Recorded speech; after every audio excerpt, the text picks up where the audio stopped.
Well, now that I've covered the first 3 films in a Harry Potter film series is based on the books, it is now time to talk about the fourth one, and to me, this is the underrated one. So, without further ado, Accio Darth Vader. Yo, dudes, the Empire's pretty chill. Maybe you could, join it or something.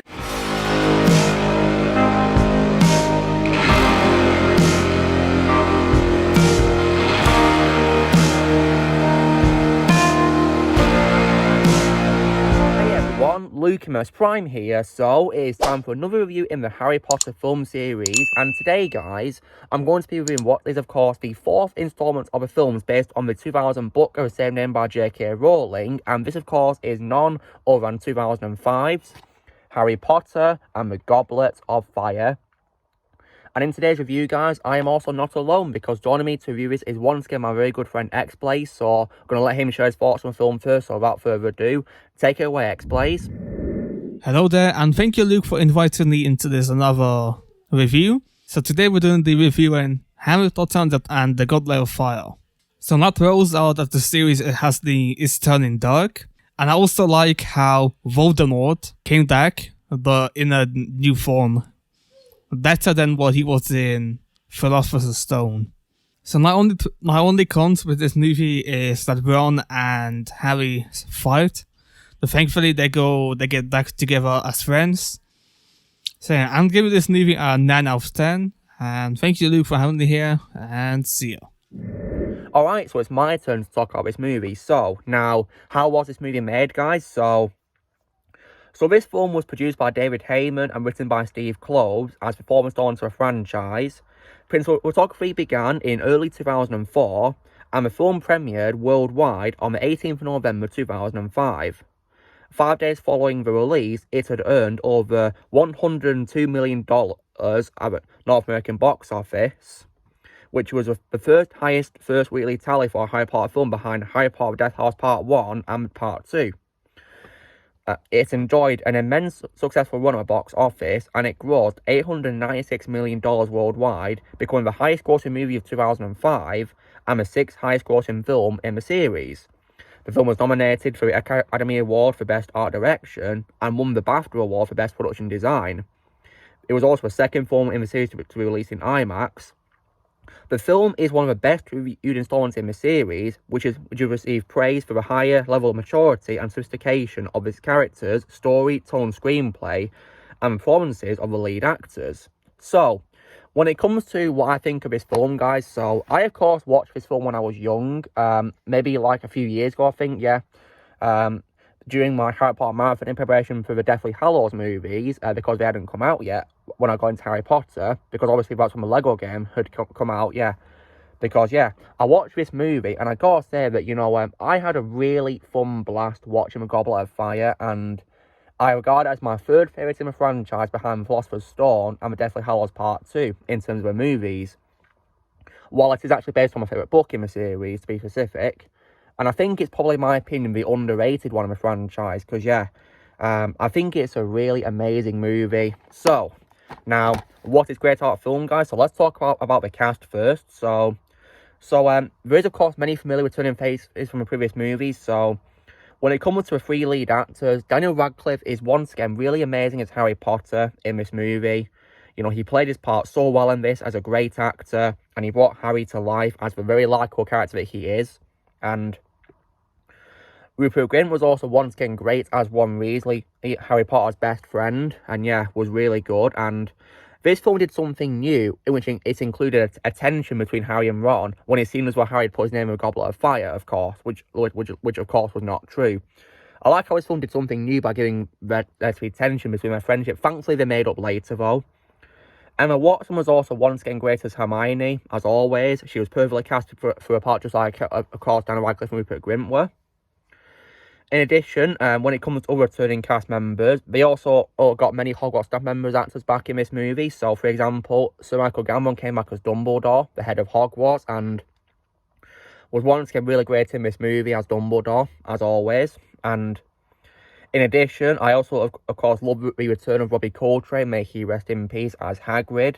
Yeah, Robbie Coltrane, as always, was perfect as Hagrid in the movies, yeah. No one could play Hagrid better than him, yeah, may rest in peace. It's still very sad that he died. Yeah, rest in peace, Robbie. I, of course, also love the return of Dame Maggie Smith as Minerva McGonagall as well. She was also great as her character in this movie, in a supporting role. And of course, as well, Alan Rickman, may he rest in peace, was once again amazing as Snape, my favourite character in the franchise. And yeah, like, always played his part so well, and this film was definitely no exception. And we also got, as well, a return of Jason Isaacs as Lucius Malfoy as well, which was very nice to see. After he, of course, wasn't in the third movie, he came back in this movie, which was definitely nice to see. Tom Felton, of course, also came back as Draco, and he continued to play Draco very, very perfectly, in my opinion, as the unlikable bully that he is, of course. And yeah, played his part very well in this movie. And I also, as well, love the return of Timothy Spall as Peter Pettigrew, who now goes by his nickname of Wormtail in this movie. It was nice to see him come back in this after he was, of course, introduced in the previous movie. And also, as well, when it comes to the new staff members, I think one of the main highlights of this movie, guys, would have to be, of course, none other than Mad-Eye Moody, the new Defense Against the Dark Arts teacher, a former Auror, who's, of course, played by Brendan Gleeson. And I regard this as my favourite role of Brendan, because Mad-Eye is a very entertaining and funny character, and Brendan played him perfectly, in my opinion. Although, of course, the thing is, though, you know, when it comes to Mad-Eye Moody at Hogwarts, it's not really Mad-Eye Moody. And you'll know why, of course, if you watch the movie. And yeah, I'll begin to why, of course, later on. And I also, as well, like the addition of another Hogwarts pupil in this, which, of course, is Cedric Diggory, played by Robert Pattinson, who, of course, is one of the contestants in the Triwizard Tournament, one of the champions. And before I saw him as Batman, guys, in the Batman film this year, I regarded Cedric as my favourite role of Robert Pattinson. And yeah, he played his part perfectly as well, once again, was great as Cedric in this movie. And yeah, I like how this film gave Cedric a really big role, because obviously he had a very brief cameo in Prisoner of Azkaban on the Quidditch scene, of course, but he wasn't played by Robert Pattinson back then, of course, yeah. This film gave him a lot of attention. I definitely will like the other Triwizard champions. For example, I liked Clemens Pawsey as Fleur Delacour as well, who, of course, is a pupil of a school which is headed by Madame Maxine, of course, played by Frances de la Tour, which is pretty cool. And yeah, yeah, I can't remember, I think it's called the Beauxbatons. Yeah, that's the school that she goes to, yeah. And it's French as well, I believe, too, yeah. And I also, as well, love the addition of Victor Krum, who is, of course, the Durmstrang student champion, played, of course, by Stanislav Ianevsky. He played his part very well, although I feel Victor didn't really talk very much. He only had about, you know, a couple of lines, really, so yeah. But Stanislav still played his part really well, though, in my opinion. And I think this film is probably an example of a saying, never meet your heroes, because Victor is, of course, a Quidditch player and one of Ron's idols, and he's happy to see Victor at Hogwarts, you know, taking part in the tournament. But when Victor, of course, dances with Hermione, you know, Ron hates him, so yeah, never meet your hero, Ron. And also, as well, I did also like, as well, Predrag Bialik as Igor Karkov, who, of course, is the head of Durmstrang, and was also a former Death Eater as well. Yeah, he played his part really well in this movie. And I also, as well, another main highlight of this movie, when it comes to the new additions, was definitely, of course, none other than the amazing Ralph Fiennes as the villain, Lord Voldemort, because this film, of course, introduces Voldemort in his full glory, and wow. Like, a full-on character, not like, you know, a vessel like Professor Quirrell, or like a manifest in a diary like Tom Riddle.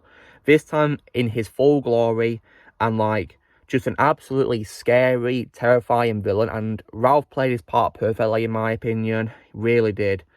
Like, and I consider it to be my favourite role of him, absolutely, because he really nailed the role.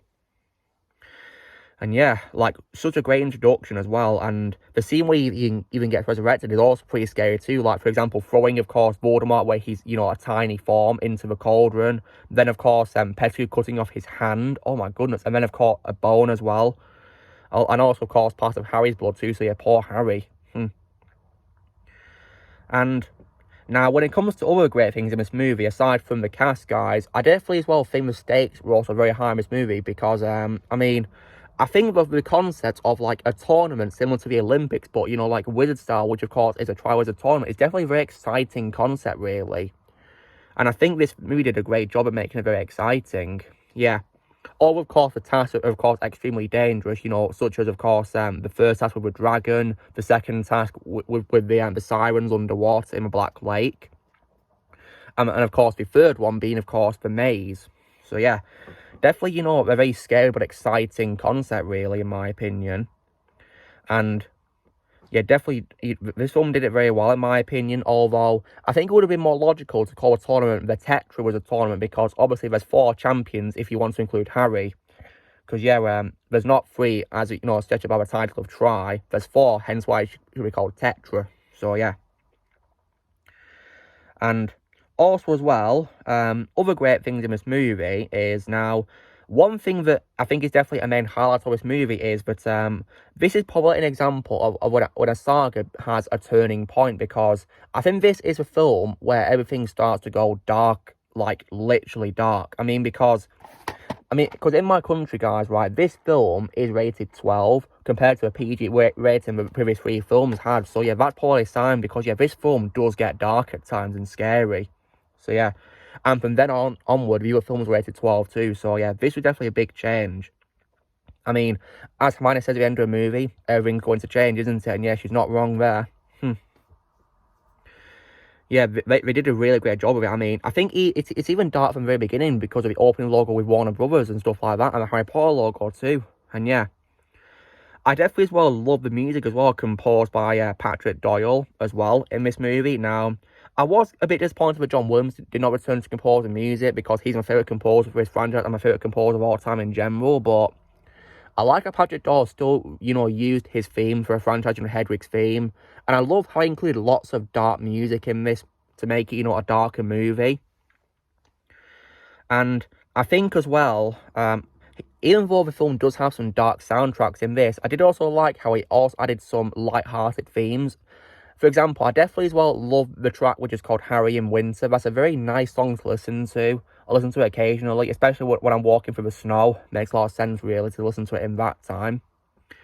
And it's definitely very nice to listen to. And I think even the music as well as a Yule Ball is also a highlight too. And yeah, and speaking of that, I did love a Yule Ball in this. That was definitely one of the best parts of it. And yeah, definitely was done very well. It's kind of like, you know, the equivalent of like a school prom, really, in a way. Definitely a very nice inclusion to a movie, and, you know, a way to make it go less dark, if you get what I mean. They did a great job with that. And yeah, it's definitely was very nice, really, like how we did that. And the choreography for dancing was also very good too. And we even got some real life, you know, like band singers playing the fictional band, of course, called Weird Sisters, which is pretty cool.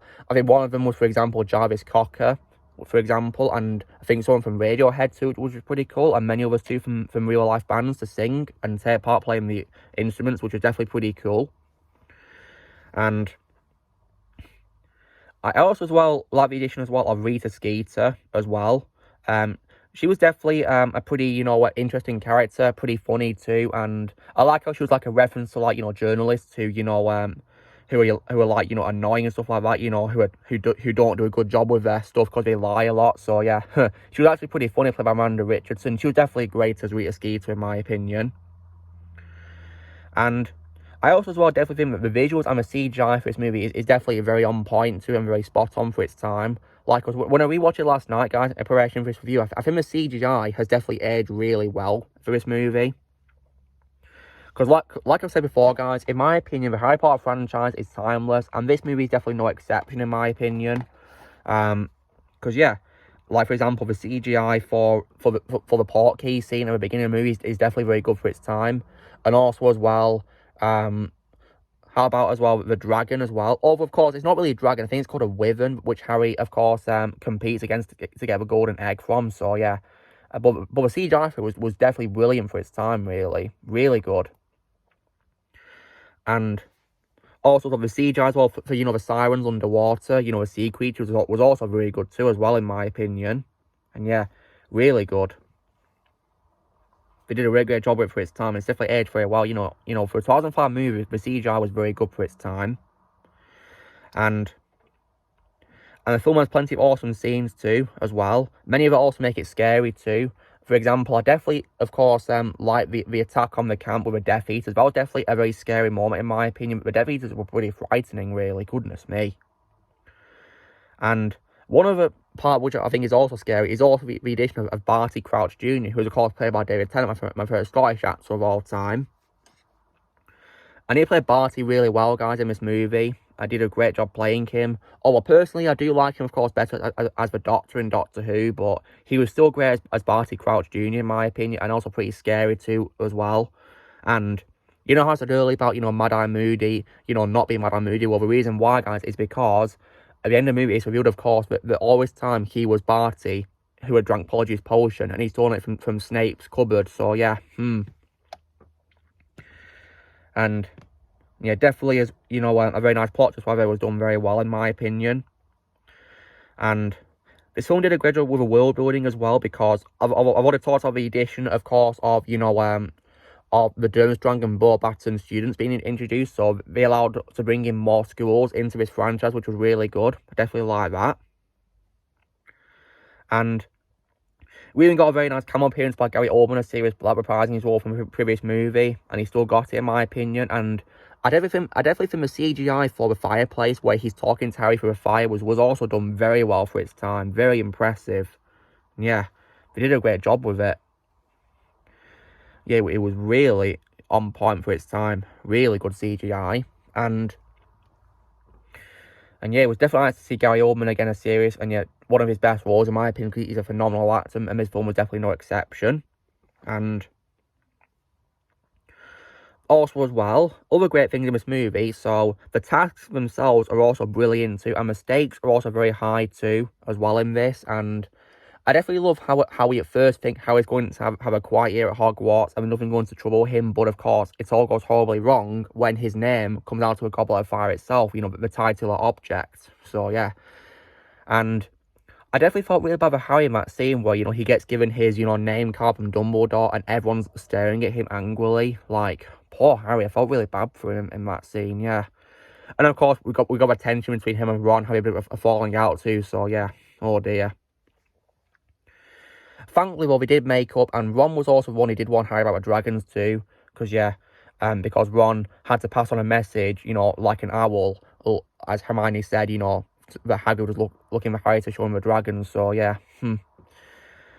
And I definitely as well thought the romance between Hagrid and Madame Maxime was also nice to see as well. I like how they got to dance as well, the Yule Ball, so that was definitely very nice to see. And yeah, it was very nice to see Hagrid dancing, and makes me even more sad that we lost Robbie Coltrane, so yeah, rest in peace. And I love how this film also gave many nice clues to Barty Crouch Jr. being Mad-Eye Moody in disguise as well. For example, how he's constantly drinking from his little old jug of Polyjuice Potion, and also as well how when he interacts with his father, Barty Crouch Sr., played by Roger Lloyd Patt, may he also rest in peace. I love how he licks his lips like a Barty Crouch Jr. did. So yeah. But that was definitely great foreshadowing like that, and of course, unfortunately, he did end up killing his father in the forest too. So yeah. And of course, we also got a scene in the Pensieve where Harry sees a memory, of course, of Barty being found and arrested while Igor Karkov is on a trial giving evidence. So yeah, that was definitely a very nice scene to see, and also more world building as well, which was definitely very good. And I think as well that the final confrontation between Harry and Voldemort is also one of the main highlights of the movie. And there's also as well this is probably my opinion the saddest thing in the whole franchise, and definitely the main turning point for his franchise going darker. And that, of course, would have to be Cedric's death, because yeah, that's probably one of the most heartbreaking deaths I've seen in cinematic history, where he gets killed by Vada Kedavra from Wormtail after Voldemort says to him, you know, to kill the spare. So yeah, poor Cedric.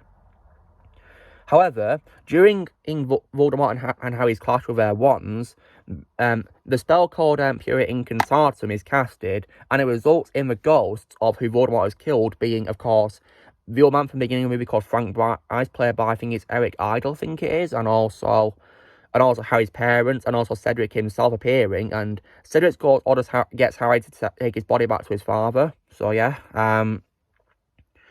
and then, after Harry escapes with a portkey in Cedric's body, Harry, of course, returns to, the maze's entrance with the cup, which, of course, is a portkey, which teleports him to the graveyard where Voldemort's and his parents were buried, of course. And what's also as well, what heartbreaking is how at first everyone is cheering because they think they've won, but then, of course, the cheering suddenly starts to slowly become, despair when they realise that one of them is dead, which, of course, is Cedric. The first ones to realise, of course, were Fleur Delacour and also then Dumbledore and also Hagrid. And then, of course, after that, it's all silence, and then we get loads of despair. Harry is heartbroken. He tells Dumbledore that Voldemort is back. And then one of the most heartbreaking scenes ever was also when Amos, who of course is Cedric's dad, played by I think he's played by what's he called, Jeff Wall. I think his reaction to Cedric's death is probably the most heartbreaking in the scene. Like, great acting right there from him. Like, saying, that's my son, it's my boy. Like, oh, wow. That is just, so heartbreaking to see. And I think when I first watched the movie when I was a kid, guys, I actually had some tears in my eyes because it was actually very emotional and heartbreaking. And the music also was very sad too. Cho's reaction was also very, very sad, how she was crying, yeah, poor Cho, and Flora also screamed in agony, and I can't say I blame her, because that was definitely really heartbreaking to see. And yeah, Cho was a great addition to the cast, played by Katie Leung, and yeah, she was definitely great in this movie, yeah. And it was very sad seeing her cry at Cedric's death, because yeah, that scene was just pure heartbreak right there. Mad-Eye Moody / Barty Crouch Jr. then saw it as an opportunity to take Harry away, took him back to his office, and that's where, of course, he revealed his true colours, being that he was the one who put his name in the Goblet of Fire all this time. Yeah, because he's the one who bewitched Victor Crumb. So yeah, poor him. And also as well, what's also another thing as well is also Dumbledore's speech, which is also another very sad thing as well. He told all the students the honest story about him being murdered by Voldemort. So yeah. Then at the end of the movie as well, we got Dumbledore and Harry talking as well, and about what happened in the graveyard. And then at the end of the movie, the champions from the other schools are leaving. And then that's, of course, when we see Hermione, he's saying to Harry and Mom, everything's going to change. And yeah, she's not wrong there, of course, because yeah, things do change. Because yeah, this is, of course, the film where Harry wants Hermione to leave childhood forever. So yeah, and they then watch as the champions then leave, and yeah, they say goodbye, and that's when the film ends. So yeah, and so yeah, this is definitely, in my opinion, an amazing movie, a big turning point for a franchise, and it was done so well, in my opinion. Yeah, Mike Newell did a great job directing this movie, and it really showed in this. So yeah, and so when it comes as well to bad quality, if there even is any, so I guess maybe that, this film does take a considerable amount of liberties from the source material being the book, of course. Then again, many of the films in the franchise do that, so yeah, it's not just this film though. So, for example, the film's opening, of course, builds up the hype to the Quidditch World Cup, and we get to see the stadium, which was definitely really cool for its time visually, and the campsite and stuff like that. And we got a camp tent, which is basically a TARDIS, where it's bigger on the inside than it is on the outside. And then, but when we get to the World Cup, we see the teams lining up, and then when the Minister of Magic, Cornelius Fudge, casts, the starting spell, he's at let match begin, it then just skips to the camp afterwards in the aftermath. So yeah, like, really? Like, I wanted to see who'd win the game. Would have been very visually stunning for its time to see a Quidditch match in like a World Cup style. So yeah, what a shame they cut it. And also as well, in the book as well, Dobby also played a really big role, because I've read the book, guys, and he's the one who actually gives Harry the gillyweed, to be underwater in the second task. But in this film, guys, he's cut to being only a split-second Blink-O-Mystic cameo with no lines, because, yeah, if you guys pay attention to the camp scene when they arrive at the beginning of a movie, he actually goes by for like a split second, so it's very hard to spot him. It took a couple of rewatches to actually spot him, so yeah. Would have been cool if he had a big role in this, but yeah, thankfully he does come back in Death Hours Part 1, though, which was nice to see. And yeah, there's also one particular liberty I'm going to say as well, which has kind of been like a very popular meme now, and makes me laugh, to be honest. So yeah, now, because in the book, when Dumbledore, of course, finds out that Harry's name came out of Goblet of Fire, He, of course, asks Harry calmly, and I'm stressing the importance of calmly, he asks him, Harry, did you put your name into a goblet of fire? Whereas in this movie, however, Dumbledore, of course, angrily asks Harry, Harry, did you put your name into a goblet of fire? Yeah, that's become like a popular meme now, and I mean, I totally get why he sounded angry and was shouting it, because he was concerned with Harry's safety, of course, but you know, it is unfortunately unfavourable to a book though, sadly, so yeah. But yeah, I totally get why he yelled it, because he was concerned with Harry's safety, of course, so yeah. It makes sense why he would, you know, shout it to Harry rather than ask him calmly. So, yeah, because the stakes, of course, are very high, because the tournament is, of course, very dangerous and people have died in it as well. So, yeah, exactly. And, yeah. So, but nonetheless, this film, in my opinion, is still great. And the tasks are also very good as well. And I think the first task, you know, some people might say the first task may drag on a bit, but personally, guys, I love the first task. I think it was brilliant for its time, and I really loved watching it. Very visually stunning. Seeing Harry flying on his broomstick too as well through Hogwarts was great to see as well for its time as well. And it was also nice to see Morning Myrtle appear for a cameo appearance as well, and she gives Harry a clue on how to open the egg, of course, in the Privet's bathroom as well. And one thing about the third task that I also felt was also unfavourable to the book was also they cut some things out of the maze which were in the book. For example, because in the book, guys, when Harry goes in, he encounters a Sphinx and has to solve a riddle to get past. So yeah, but unfortunately, this film cut out and basically made the maze be the enemy itself. So yeah, like, it would have been cool to see that, really. I mean, I think they include the Sphinx in the Lego Harry Potter version of the level, I think. So, yeah. Thankfully, it's not entirely gone from a franchise, but, yeah. It would have been cool to see it in this movie, though, nonetheless. However, though, guys, this film is still amazing. In my opinion, the underrated movie in the franchise, and if I was to give it a score out of 10, well, guys, because I love this movie to this day and regard it as my third favourite in the franchise, I would give Harry Potter and the Goblet of Fire a very full-blown 9 out of 10. Great movie in my opinion, and of course as well, stay tuned next week for my review of the next film in the franchise, which of course is The Order of the Phoenix. So yeah, I'll be reviewing in that next. So yeah, but in the meantime, guys, so this is me doing my review for Harry Potter and the Goblet of Fire from 2005, a movie based on a book of the same name. So you know a drill, guys. Be sure to give this video a like. Also, be sure to let us know in the comments what you guys think of Goblet of Fire if you've seen it. And also, thank you to Blaze for once again taking part in this review. It was very nice to have you on as well, as always. And yeah, so go subscribe to his channel as well, please. And also, be sure to join Team Prime and subscribe on this coming future. If you'd like to be a member, you can join using PC Lads or below description. And Mischief Managed.